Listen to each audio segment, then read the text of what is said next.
Kapahumarap naman sina DMW Secretary Hans Kakdak at OWA Administrator PY sa Media Malacanang. Ito'y kasunod ng anunsyo na may nasabing Pilipino sa giyera sa Middle East. Para sa 13 sa tanghali, si Eugene Fernandez live.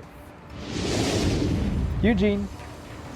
Greg, kasunod nga ng pagkumpirma ni Pangulong Ferdinand R. Marcos Jr. na meron na tayong kababayang nasawi sa nangyayaring sa nangyayaring sigalot do sa Middle East ngayon. Ngayong umaga ang palasyo, ang sabi ay nakatutok ang Pangulong Marcos Jr. sa nangyayaring sitwasyon doon sa Middle East upang siguruhin na ligtas ang ating mga kababayan sa rehiyon. Umaga nga ay pumunta sa Malacanang si DMW Secretary Hans Kakdak at OWA Administrator PY Kaunan upang ibahagi ang ginagawa ng pamahalaan upang masiguro ang kaligtasan ng bawat Pilipinong naiipit ngayon sa nasabing iringan.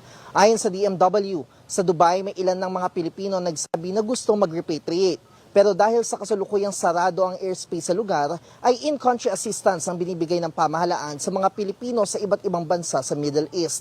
Sa ngayon ay naghahanda naman na raw ang pamahalaan para sa maaaring mandatory repatriation kung tumindi pa ang sitwasyon roon. Nananatiling handa ang mga sangay ng gobyerno sa posibleng repatriation ng ating mga kababayan sa oras na magbukas ang airspace ng Middle East. Iyan ang pangako at nais ni Pangulong Marcos Jr. Greg, bukod nga sa mga OFW sa Middle East, tinutulungan din ng ating pamahalaan itong mga kababayan naman nating naipit sa iba't ibang paliparan o international airports na dapat ay pupunta nga rin dito sa Middle East. Ang ilan nga sa binabahagi ng pamahalaan ay itong mga libreng temporary accommodation pati na mga pagkain. At yan nga muna ang update mula dito sa Malacanang, Greg.